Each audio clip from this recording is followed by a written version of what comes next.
Deuteronômio capítulo 4. O chamado à obediência e à exclusividade de Deus.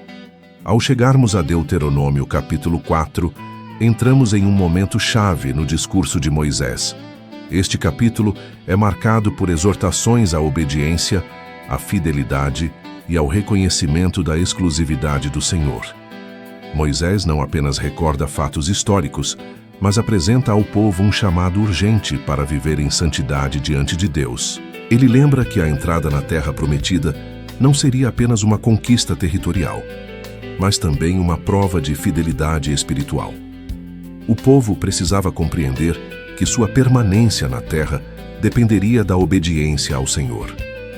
O capítulo começa com Moisés dizendo: Agora, pois, ó Israel, ouve os estatutos e os juízos que eu vos ensino, para os cumprirdes, para que vivais e entreis e possuais a terra que o Senhor, Deus de vossos pais, vos dá. A ênfase está no ouvir e cumprir. Não bastava conhecer a lei, era necessário obedecê-la. A vida e a posse da terra estavam diretamente ligadas à obediência. Esse princípio é atual. Muitas vezes queremos as bênçãos de Deus sem a responsabilidade da obediência. Mas a Bíblia nos mostra que promessa e obediência caminham juntas. Billy Graham disse: a fé verdadeira sempre leva à obediência. Se não há obediência, não há fé genuína. Essa declaração reflete exatamente o ensino de Moisés. A obediência é a marca da verdadeira fé. Logo em seguida, Moisés alerta: nada acrescentareis à palavra que vos mando, nem diminuireis dela, para que guardeis os mandamentos do Senhor vosso Deus, que eu vos mando. Aqui vemos a seriedade da palavra de Deus. O povo não tinha o direito de alterar, adaptar ou reduzir os mandamentos. A autoridade da lei estava em sua origem divina, não na interpretação humana. Essa advertência ecoa até hoje. Em um mundo que relativiza verdades e tenta moldar a Bíblia aos costumes da sociedade, somos chamados a permanecer firmes, sem acrescentar nem tirar. A palavra de Deus é completa, perfeita e suficiente. Obedecer é respeitar sua integridade. Moisés também recorda o episódio de Baal-Peor, quando Israel se corrompeu, seguindo deuses estrangeiros e praticando imoralidade. Ele lembra que todos os que seguiram a Baal foram destruídos, mas aqueles que permaneceram fiéis ao Senhor estavam vivos. Essa recordação traz um contraste claro. Fidelidade gera vida. Infidelidade traz destruição. Moisés queria que a nova geração aprendesse com os erros da anterior. Não havia espaço para a idolatria. O Senhor exigia exclusividade. Esse é um chamado que ressoa ainda hoje. Nossa geração também é tentada a se curvar diante de ídolos modernos: dinheiro, poder, prazeres, sucesso. Mas a palavra nos lembra que só o Senhor merece adoração. O discurso de Moisés destaca ainda a responsabilidade de Israel diante das outras nações. Ele diz: guardai-os, pois, e cumpri-os, porque isto será a vossa sabedoria e o vosso entendimento perante os olhos dos povos, que ouvirão todos estes estatutos e dirão: certamente este grande povo é gente sábia e entendida. A obediência não era apenas uma questão interna, mas também testemunho externo. As outras nações reconheceriam a sabedoria de Israel através da prática da lei. Isso nos mostra que a obediência tem caráter missionário. Quando vivemos segundo os princípios de Deus, nos tornamos luz para o mundo. Billy Graham afirmou: o maior sermão que o mundo pode ouvir não é pregado em púlpitos, mas vivido em vidas obedientes. A fidelidade a Deus é testemunho vivo. Moisés, então, exalta a singularidade de Israel, dizendo: pois que grande nação há que tenha deuses tão chegados a si como o Senhor nosso Deus, todas as vezes que o invocamos. Essa pergunta retórica mostra o privilégio do povo. Enquanto as nações ao redor adoravam deuses distantes, sem relacionamento, Israel tinha um Deus próximo que ouvia suas orações. Esse privilégio trazia também responsabilidade, permanecer fiel a esse Deus único. A proximidade do Senhor é a base da confiança do povo. Não era apenas um Deus poderoso, mas um Deus presente. Essa é uma verdade que nos conforta hoje. O Senhor não é distante. Ele está perto, ouvindo nossas orações, sustentando-nos em nossas necessidades. O privilégio da proximidade de Deus deve nos levar a viver em santidade.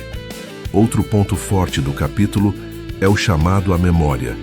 Moisés diz: "Tão somente guarda-te a ti mesmo e guarda bem a tua alma, que te não esqueças daquelas coisas que os teus olhos têm visto, e se não apartem do teu coração todos os dias da tua vida.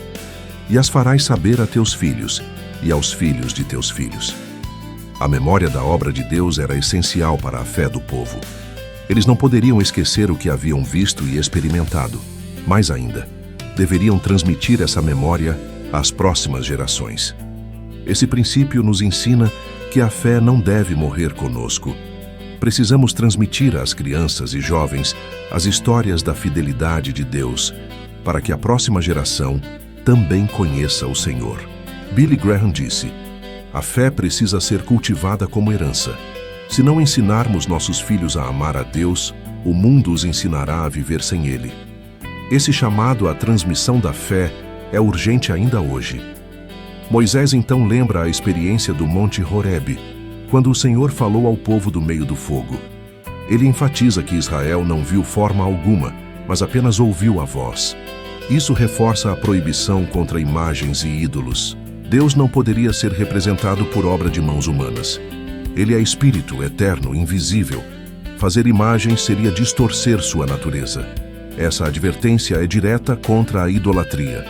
Moisés alerta que, ao entrar na terra, o povo seria tentado a fazer imagens de homens, mulheres, animais, aves, répteis e estrelas, mas deveriam rejeitar toda forma de idolatria. O Senhor é zeloso e não divide sua glória. A lembrança do Horebe aponta para a centralidade da palavra. O povo não viu forma, mas ouviu a voz. Isso nos ensina que a fé não se baseia em imagens visíveis, mas na palavra de Deus. Nossa confiança não está em símbolos, mas na voz do Senhor registrada nas Escrituras. A idolatria é sempre uma tentativa de substituir a palavra por imagens, mas a verdadeira fé se firma no ouvir e obedecer à voz de Deus. Essa lição é tão relevante hoje quanto foi naquela época. Ainda vivemos em meio a ídolos, ainda enfrentamos tentações de colocar coisas visíveis acima do Deus invisível. O chamado é o mesmo: rejeitar a idolatria e permanecer na palavra. Esse trecho do discurso mostra a seriedade do pacto. Moisés lembra que o Senhor é Deus zeloso, fogo consumidor. Essa imagem forte revela que a idolatria não seria tolerada. Israel precisava entender que seu relacionamento com Deus não era superficial. Era aliança de exclusividade, de fidelidade total. O Senhor não se contentaria com um coração dividido. Ele exigia a adoração plena. Essa seriedade é muitas vezes esquecida hoje, quando tratamos a fé de forma leviana. Mas o Deus de Israel continua sendo o mesmo. Ele ainda é zeloso, ainda é santo, ainda exige exclusividade. A graça em Cristo não diminui a seriedade da santidade. Ao contrário, a intensifica. Ao longo deste início do capítulo, vemos a ênfase em 3 pilares: obediência à palavra, rejeição da idolatria e transmissão da fé às próximas gerações. Esses 3 elementos são fundamentais para uma vida cristã saudável. Sem obediência, não há fé verdadeira. Sem rejeição da idolatria, não há exclusividade a Deus. Sem transmissão às próximas gerações, a fé morre conosco. Israel foi chamado a viver cada um desses princípios, e nós também somos chamados hoje. O ensino de Moisés aponta para o Evangelho. Assim como Israel foi chamado à obediência para permanecer na terra, nós somos chamados à obediência da fé em Cristo para experimentar a vida abundante. Assim como eles foram advertidos contra ídolos, nós somos chamados a rejeitar tudo o que ocupa o lugar de Deus em nosso coração. E assim como eles deveriam transmitir a fé aos filhos, nós também somos chamados a discipular, ensinar e compartilhar o Evangelho às próximas gerações. O Senhor é o mesmo, seu chamado é o mesmo, e sua fidelidade continua a mesma. Billy Graham disse: "O maior legado que podemos deixar não é dinheiro nem bens, mas uma vida de fé que inspire outros a seguir a Cristo."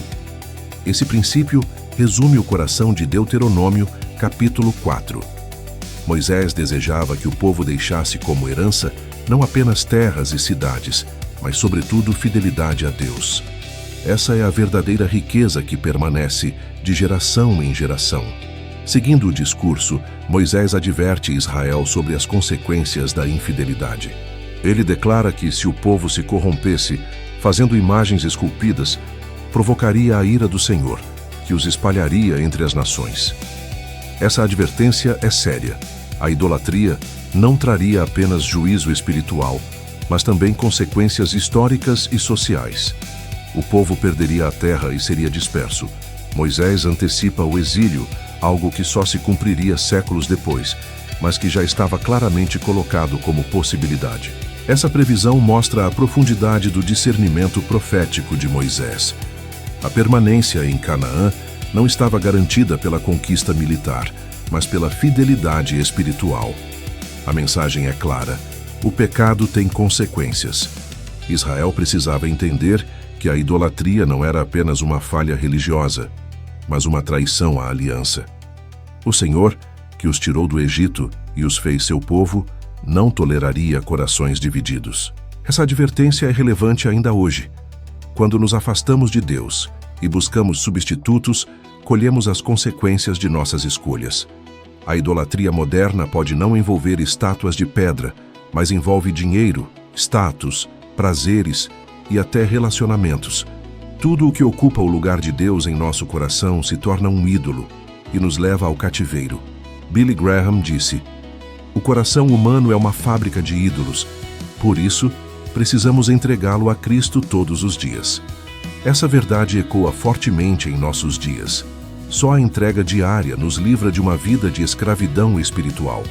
Apesar da severidade da advertência, Moisés também traz esperança. Ele declara que, mesmo dispersos entre as nações, se buscassem ao Senhor de todo o coração e de toda a alma, o encontrariam. Esse é um dos textos mais belos do Antigo Testamento, pois revela que a misericórdia de Deus é maior que o juízo. Mesmo no exílio, mesmo após a disciplina, ainda haveria possibilidade de retorno. O Senhor não rejeitaria completamente seu povo. Essa promessa revela a graça divina, presente já na antiga aliança. Deus não apenas julga, ele também restaura. O arrependimento sincero abre portas para a misericórdia.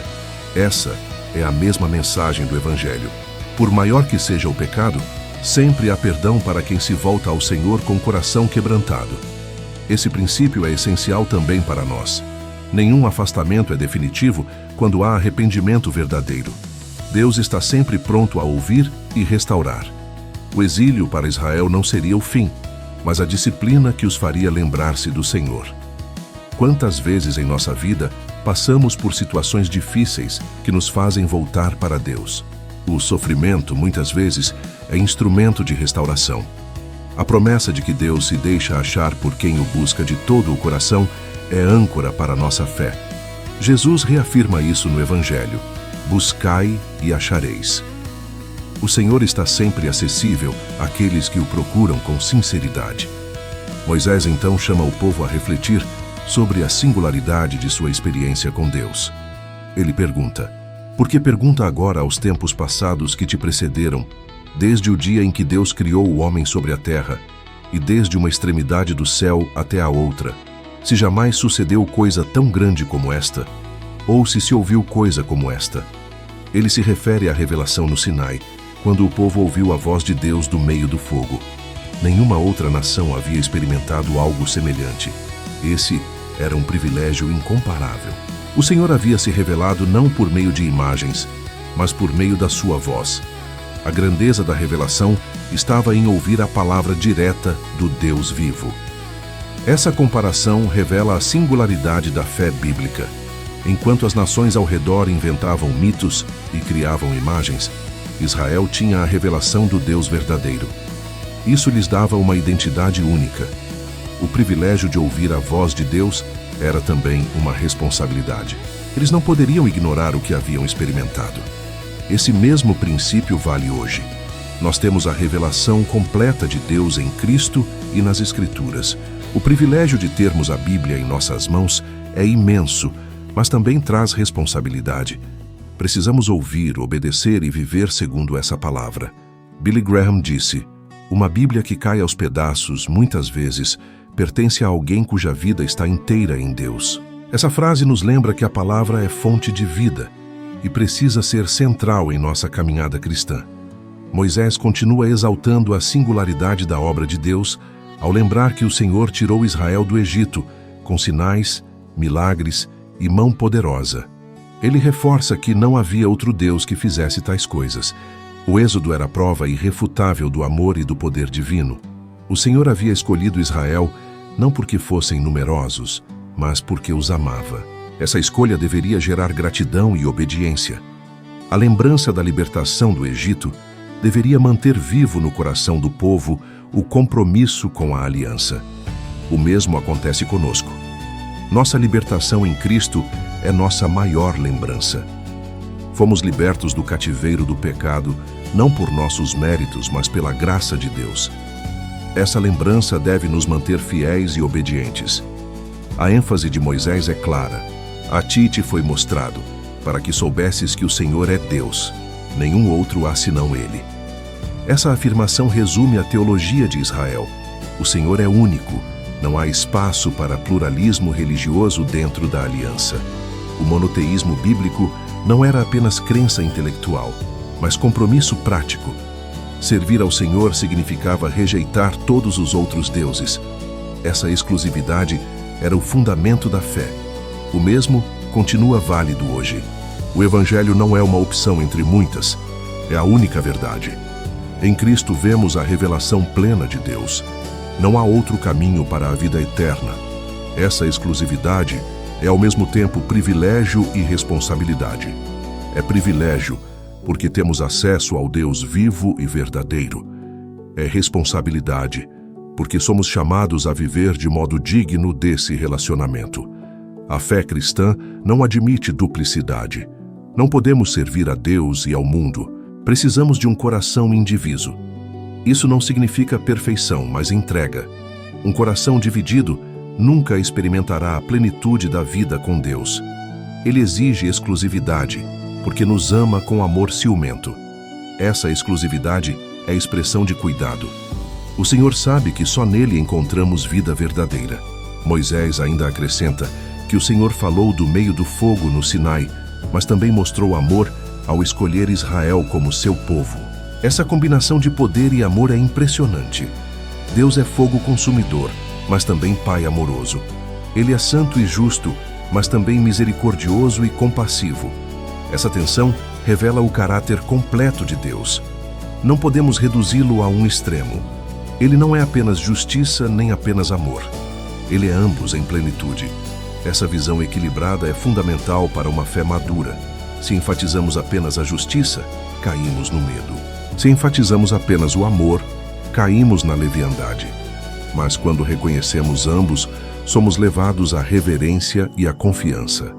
Portanto, a mensagem central deste trecho é clara.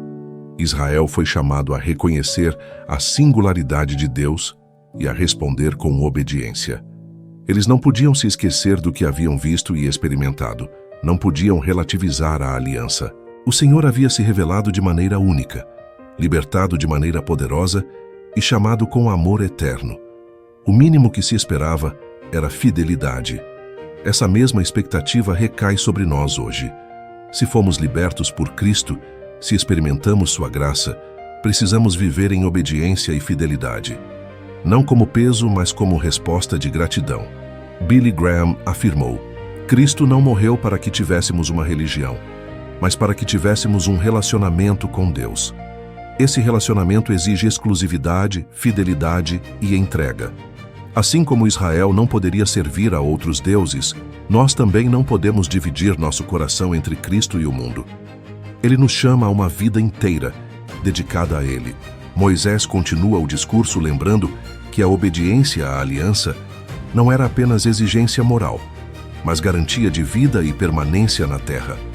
Ele afirma que, guardando os mandamentos, Israel prolongaria seus dias e desfrutaria das bênçãos do Senhor. Essa promessa estava ligada não só à prosperidade material, mas à experiência da presença de Deus em sua história. A fidelidade não era questão secundária, mas o eixo da relação com o Senhor. A prosperidade em Canaã não seria fruto da habilidade militar ou da fertilidade do solo, mas da fidelidade à aliança. Nesse ponto, Moisés também destaca a justiça de Deus. Ele lembra que, mesmo sendo zeloso e fogo consumidor, o Senhor é misericordioso e não abandonará seu povo. Essa verdade mostra que a fidelidade de Deus não depende da perfeição de Israel, mas do seu caráter.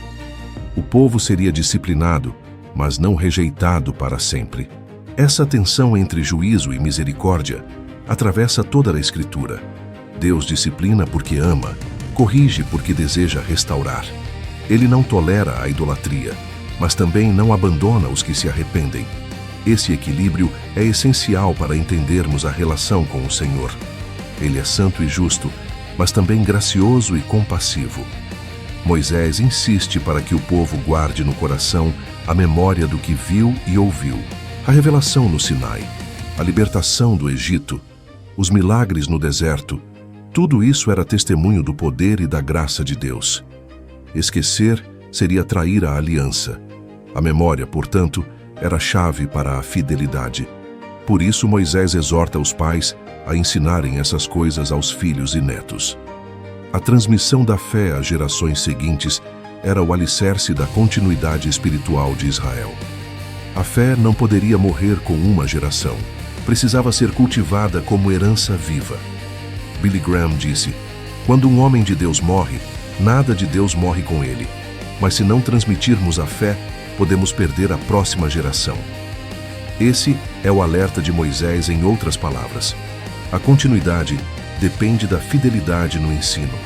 O discurso também traz a lembrança das cidades de refúgio que Moisés separou do lado oriental do Jordão. Essas cidades eram símbolo de misericórdia, onde alguém que matasse sem intenção podia fugir e encontrar proteção.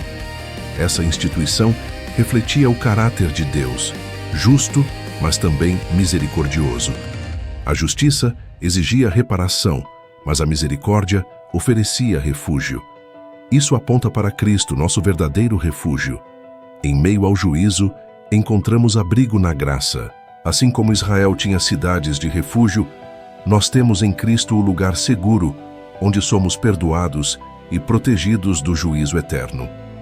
Moisés então volta a reafirmar a singularidade da aliança. Ele repete os mandamentos e exorta o povo a não se desviar para a idolatria. A repetição mostra a seriedade do assunto. Idolatria não era apenas pecado cultural, era quebra direta da relação com o Senhor. O povo precisava compreender que a adoração exclusiva era condição indispensável para permanecer no favor de Deus. Essa advertência nos desafia hoje. Vivemos cercados por ídolos modernos, muitos disfarçados de conquistas legítimas. O chamado é o mesmo: manter o coração indiviso diante do Senhor. A conclusão do capítulo traz uma das declarações mais fortes da teologia de Israel. Hoje saberás e refletirás em teu coração que o Senhor é Deus em cima nos céus e embaixo na terra. Nenhum outro há. Essa confissão é o resumo da fé de Moisés. O Senhor é único, absoluto, sem rival. Essa verdade deveria moldar toda a vida de Israel. Não havia espaço para duplicidade, para coração dividido. O monoteísmo bíblico não era apenas doutrina, mas prática diária. Essa mesma confissão é essencial para nós. Em um mundo de múltiplas vozes, precisamos reafirmar: o Senhor é Deus e não há outro.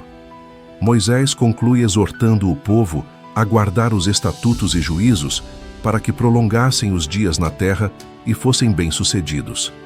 Essa ligação entre obediência e vida é central.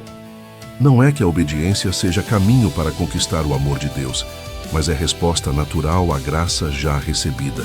O Senhor já havia libertado Israel do Egito, já havia se revelado, já havia feito aliança. A obediência era o modo de viver dentro dessa relação. O mesmo se aplica a nós. Não obedecemos para conquistar salvação, mas porque já fomos salvos em Cristo. Nossa obediência é fruto de gratidão, não de mérito. Billy Graham disse: "A graça não nos isenta da obediência, mas nos capacita a obedecer." Essa frase resume bem o espírito do capítulo. Israel deveria obedecer porque havia experimentado a graça da libertação. Nós obedecemos porque experimentamos a graça da cruz. Em ambos os casos, a obediência é resposta de amor. A lei não era peso, mas privilégio.